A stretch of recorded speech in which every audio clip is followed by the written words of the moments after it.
Maravilhoso, pode se sentar, pulsando. Como é bom estar na presença do nosso Criador, amém?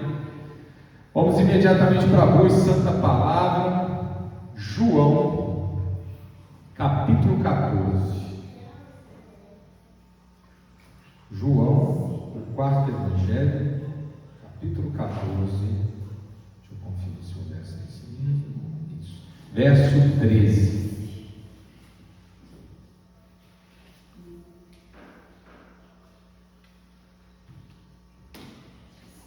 João, quarto evangelho, capítulo 14, verso 13. Capítulo 14, verso 13. Amém? João 14, 13. Podemos? Glória a Deus. E tudo quanto pedirdes em meu nome, eu farei, para que o Pai seja glorificado no Filho. Se pedirdes alguma coisa em meu nome, eu o farei. Amém? Bacana, né, meus irmãos? Essa daqui é a certeza do crente, amém? Vamos entender melhor, mais profundamente essa passagem? Primeiro aqui um contexto histórico. Quando que Jesus fala isso? No fabuloso capítulo 14, em que ele fala para não turbar o coração, crer nele, crer no Pai. Capítulo em que ele fala que o Consolador vai ser enviado, portanto é conveniente que ele vá para poder enviar o Consolador, que é o Espírito Santo. Que se Jesus é o ator central da nossa justificação, ou seja, o perdão dos nossos pecados, da reconciliação com Deus, o Espírito Santo é o responsável pela santificação, portanto pela nossa perseverança em continuar reconciliados. Então são dois atores centrais na grande obra de Deus de nos salvar, de nos regenerar. Como estamos estudando na terça-feira, nosso estudo de Romanos, né, irmã? Nós sabemos que Jesus Cristo deu-se para que nós fôssemos perdoados nos nossos pecados e fosse estabelecida paz com Deus. Amém? E aí o Espírito Santo, uma vez estabelecida essa paz, que não tem mérito nenhum do ser humano, nenhum, zero, que é só Deus se movendo gratuitamente, graciosamente em nosso favor, vem o Espírito Santo para nos capacitar, para aí sim nós nos tornarmos criaturas melhores. Amém? Por isso que a gente não compra passagem para o paraíso. Por isso que a gente não é merecedor da dádiva do perdão. Nós somos simplesmente agraciados pelo amor de Deus. Mas uma vez agraciados, então Paulo pergunta, né, irmã? Então o que diremos, pois? Podemos continuar pecando para que a graça abunde? E aí o apóstolo Paulo, orientado pelo Espírito, diz: lógico que não, de maneira nenhuma. Pois se está morto para o pecado, você não quer viver no pecado. Nesse momento, quem está atuando é o Espírito Santo. Portanto, a santidade do crente, ela não é produto da sua vontade, ela é produto do mover de Deus. Ele que nos capacita, amém? E Ele nos capacita para fazermos as obras dele. Portanto, o crente, toda vez que se encontra fazendo o contrário, o oposto da vontade de Deus, aquele que é sincero se entristece, se sente mal, porque percebe que não está cumprindo com o seu propósito. Os antigos lá na Grécia desenvolveram uma ideia, que é a ideia da virtude, que é diferente da que a gente tem hoje. Por exemplo, a virtude da flecha é acertar o alvo. A virtude do guerreiro é vencer a batalha. A virtude do professor é conseguir ensinar. Amém? Então a virtude, portanto, é um propósito. Quanto mais estamos perto de alcançar o nosso propósito, mais nós nos sentimos o quê? Fortes, poderosos, amém? Alegres, amém? Realizados. E quando Jesus veio ao mundo, ele mudou o significado da palavra virtude. Porque hoje o que a gente conhece como virtude é aquela pessoa que é boa, honesta, íntegra, não é isso? Porque Jesus, então, usando a categoria dos gregos, nos mostrando qual é o nosso propósito. Sermos o quê? Luz, sal. Aqueles que vão mostrar para o mundo a presença de Deus. E nós mostramos como? Sendo pessoas íntegras, virtuosas. Amém? Agora, se é a nossa obra, é obra de Deus. O que nos cabe fazer? Crer e seguir a palavra. Crer para ter a justificação e seguir a palavra para fazer a obra do Espírito, que é a santificação. Glória a Deus, meus irmãos.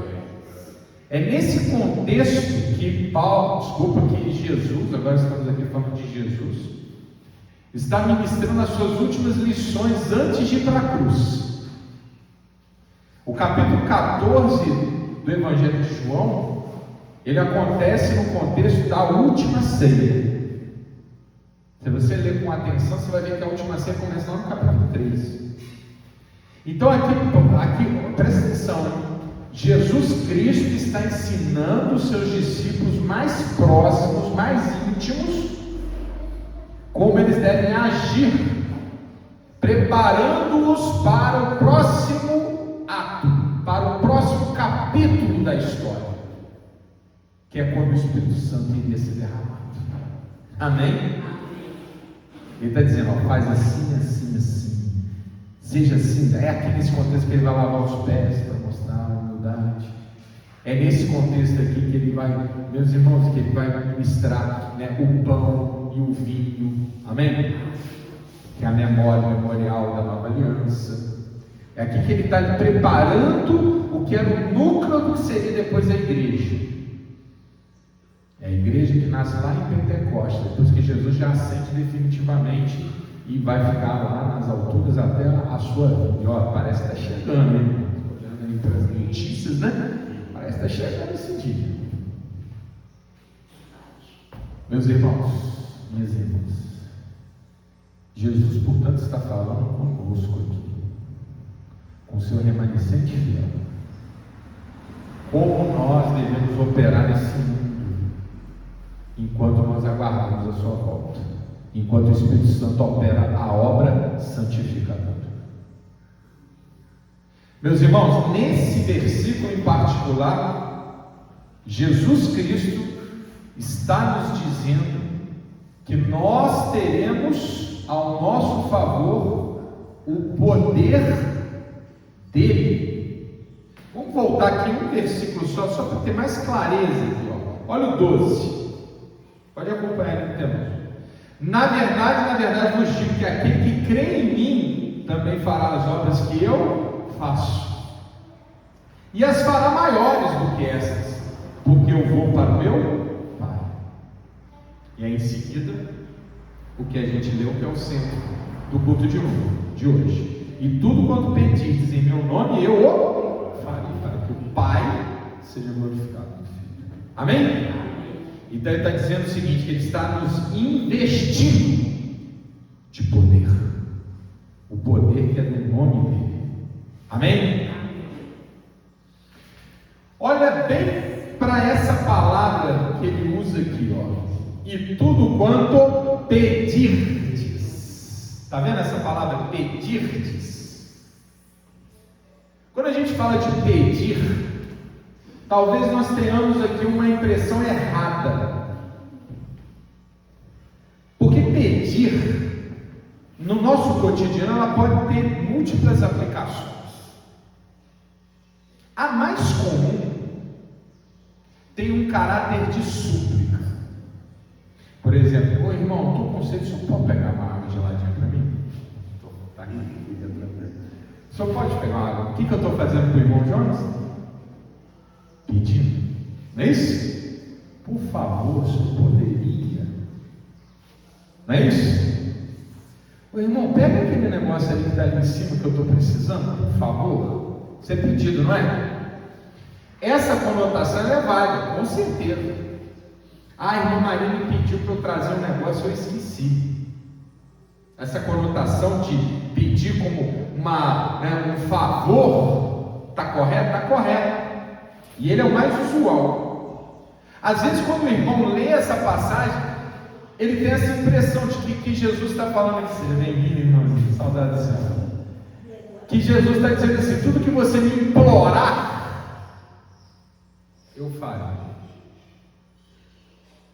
E tem linhagens do cristianismo que seguem essa perspectiva assim, com muita clareza. Assim, tem muita certeza que é assim: ó Senhor, por favor, sou um verme, sou um ninguém, sou um nada, olha por mim.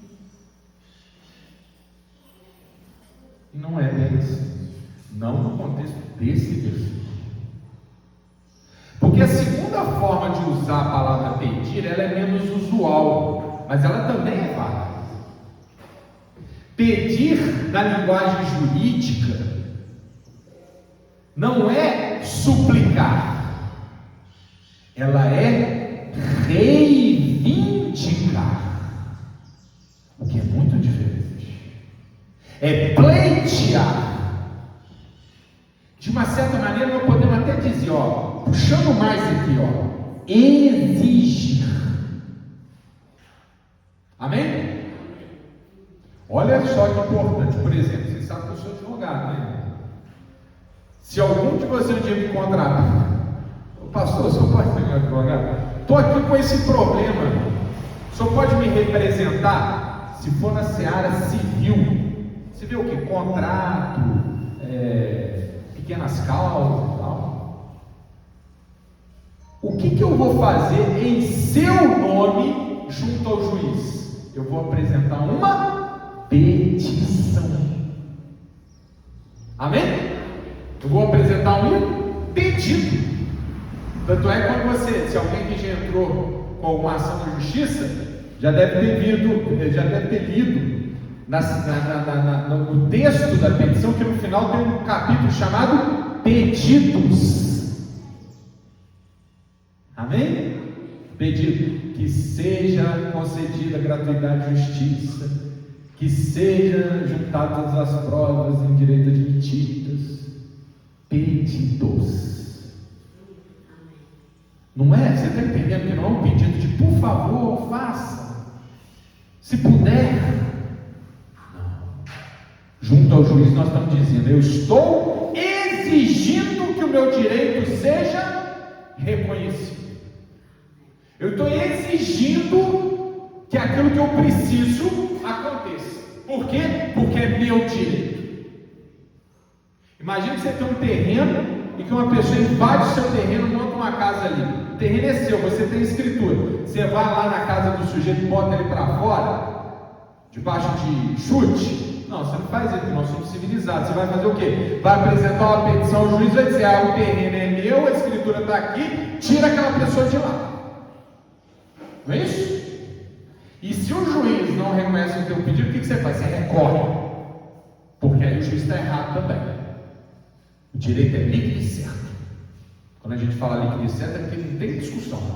Eu estou com a escritura, o terreno é meu. Alguém que não é dono foi lá e montou a casa. Então tem que botar para fora. É meu direito. Está claro, meus irmãos? Pois quando Jesus fala essa frase, ele usa no grego, ali na palavra pedirdes, uma palavrinha do grego. Jesus não falou em grego, Jesus falou em aramaico. Mas o apóstolo João, quando transcreveu essa passagem, se eu conseguir aqui sair dessa tela, eu vou mostrar. Não estou saindo. Funcionou agora mesmo, né, irmão Jonas? Funcionar. Vai dar certo. Vamos lá. Quando Jesus Cristo Quando Jesus Cristo, então fica aqui com a minha palavra, depois eu mostro para vocês. Quando Jesus Cristo fala essa frase, ele fala em aramaico, bem, então a gente nem me arrisco a imaginar como é que ele tenha falado essa frase. Mas quando o apóstolo João escreveu o evangelho dele, ele usou ali como raiz daquele verbo pedirdes, o verbo pedir em grego aiteo. A palavra que ele usou, aiteo. Amém? No grego koiné, que é o grego comum, que é a língua, que é o idioma, vocês veem, fala meu irmão, tudo bom? Que é o idioma que o apóstolo João usou para escrever esse evangelho. Naquele momento ali do pedido, ele usa aiteo. Amém? O que significa aiteo? Aiteo, ele significa justamente esse pedido forte, esse pedido do tipo exigência, esse pedido, sabe, com essa característica de ser pleito para uma autoridade. Não é um pedido entre iguais, é um pedido de alguém inferior para alguém superior. Amém? É a reivindicação que se faz na justiça. Está claro ou não, meus irmãos? Então, o apóstolo João usa aiteo. Então, nós poderíamos aqui fazer uma outra tradução dessa mesma passagem da seguinte maneira: e tudo quanto exigirdes em meu nome, eu o farei. Ou a gente pode dizer: e tudo quanto reivindicardes em meu nome, eu o farei. Ou tudo quanto determinastes em meu nome, eu o farei. Amém, meus irmãos? É isso que Jesus está dizendo. Agora, olha como é que todas as pontas agora se amarram. Amém? Estão comigo? Contexto histórico. Jesus está falando para a igreja. A igreja, pastor, na igreja não existiam os 12 apóstolos, que se tornariam 11 deles, porque Judas vai para fora, Matias substitui, depois vem Paulo. A igreja nascente é para quem Jesus está dizendo. Ele está preparando esses apóstolos para a vida do Espírito. Ele está instruindo como que eles vão agir e, portanto, como a igreja vai agir sob o governo do Espírito, amém? Ele está dizendo que ele vai para o Pai, ele está indo embora, porque convém que ele vá para o Pai, para ele ficar do ladinho de Deus, intercedendo por nós. E aí ele fala: quando eu estiver lá, e vocês estiverem aqui, levando o meu nome, levando a minha obra, levando o meu evangelho, tudo o que determinar em meu nome, eu farei. Amém? E tudo quanto determinares em meu nome, eu o farei. Para quê? Para que o Pai seja glorificado no Filho. Essa é a obra da igreja. Meus irmãos, presta atenção, que às vezes você não se dá conta de que você tem uma investidura. O que é uma investidura? Você tem uma autoridade que te foi dada nesse versículo. Porque às vezes a gente pensa: mas ele estava falando com Pedro, com João. Não, Jesus está falando conosco. Ele está falando com a gente. Não, mas espera aí, o Pedro é diferente. O Pedro caminhou com Jesus e negou ele 3 vezes, né? Em relação a homens, Pedro é com qualquer um de nós. Nós não temos santo aqui, não é santo daquele tipo, não. Quem é santo na igreja evangélica? Todos nós, que somos santificados no Espírito. Amém? O Pedro é igualzinho a qualquer um de nós. Ele teve, claro, um privilégio, né? Caminhou com Jesus. Mas não significa que ele é melhor do que nós, porque nós também caminhamos com Jesus. Só que a gente não tem aquela, né, irmã Maria, a gente não consegue pecar, como Pedro podia, né? Para acordar e ver Jesus, assim, né? Mas está no nosso coração e a gente sente a presença dele, amém? Então a gente é igualzinho. Se valia para Pedro, vale para nós. Para não esticar muito, hoje eu quero fazer um pouco bem objetivo. Meus irmãos, lembra Pedro e João chegando na porta do templo e vendo um coxo? Não tenho prata nem ouro, mas isso eu te dou. Fala para ele, levanta e anda. E ele não anda? Sim ou não? Sim. Como é que ele fala? Em nome de Jesus, levanta e anda. Ele está exatamente fazendo o que Jesus orientou. E do jeito que Pedro e João fizeram, nós podemos e devemos fazer. Nós devemos fazer exatamente igual. Até para um coxo que não consegue andar. Ah, pastor, é verdade. Depende do quê? Depende da tua fé.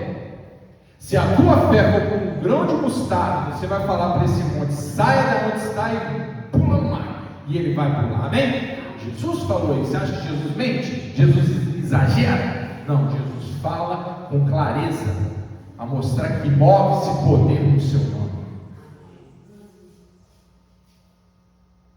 Então, meu irmão, minha irmã, tem alguma coisa disciplinando a tua vida?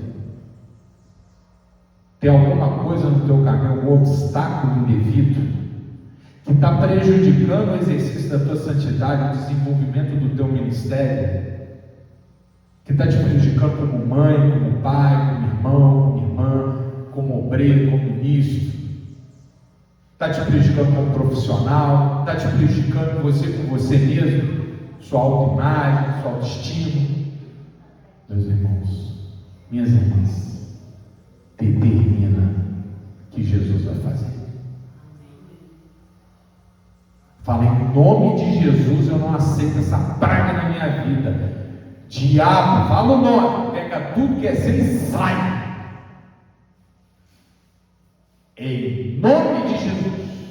E vai sair. Amém? Mas tem que ser com fé.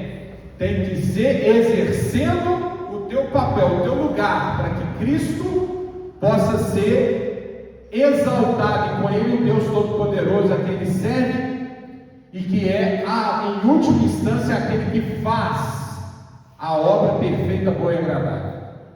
Se tem alguma coisa que não é da vontade de Deus na tua vida, não devia estar ali. Então, como um cidadão, você faz o que? Apresenta uma petição para o juiz e fala: eu exijo que esse mal saia. Você está exigindo para Deus? Não, você está exigindo para a coisa. Você está exigindo para o problema. Você está exigindo do diabo, que ele saia. Você está recorrendo ao juiz para dizer: saia da minha vida. Está claro ou não? E eu termino com essa reflexão final. Nós não estamos em posição de exigir nada de Deus, de impor nada a Deus. Portanto, para que isso aqui tenha efeito, e às vezes falta falar isso, para que essa determinação ela efetivamente aconteça, nós temos que estar sob a poderosa mão do Pai.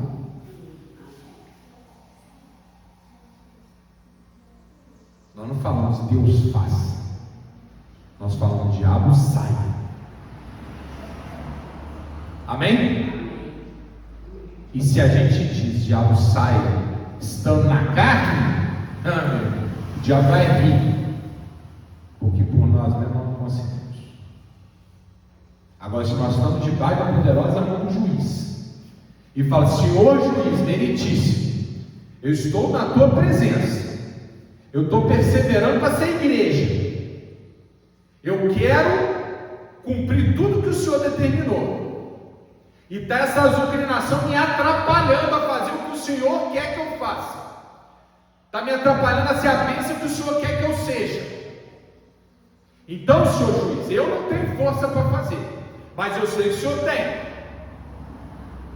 Então libera o meu caminho, senhor juiz, para eu ser a bênção que o senhor quer. Em nome de Jesus, esse mal sai. Meu irmão, como eu estou aqui de pé, eu garanto que vai acabar esse problema. Ele vai pulverizar na sua frente. Você nem vai entender por quê. Se ele tiver um médico para ele usar, ele vai usar. E se não tiver médico, vai desaparecer do exame. Se você precisa da intervenção de um patrão, o patrão vai mudar de ideia. Se for uma pessoa que está querendo te prejudicar, ela vai no outro dia nascer uma outra pessoa. E se não conseguir nascer, ela vai desaparecer. Vai ser transferida do local de trabalhar para muito longe de você. Que Deus não opera. Mas, irmã Natasha, o pacote é completo. É isso que às vezes falta ensinar. A gente determina quando nós estamos debaixo da jurisdição de Deus. Você pode apresentar uma petição inicial para um juiz nos Estados Unidos? Com um advogado da OAB no Brasil? Não é jurisdição dele. Agora, se você está em Juiz de Fora, com uma OAB de Minas Gerais, um advogado constituído, em dia, ele pode apresentar a sua petição. Está claro ou não está? Então, se a pessoa está debaixo do jugo do diabo, nem exigir pleitear nada para Deus. Você não está na jurisdição dele. Agora, você está se esforçando para ser como Pedro e como João, que ouvir essas palavras em primeira mão. Você está sentado na mesa com Cristo, ceando com Ele.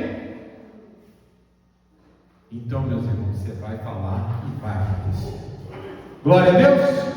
Então, sejamos a igreja de Cristo, estejamos sempre com Ele. E o poder estará em nos revestir. E a nossa palavra, quando falada em nome de Jesus, vai fazer o nosso juiz dos juízes se mover em nosso favor. Glórias ao Senhor. Com aquela salva de palmas ao nosso Deus.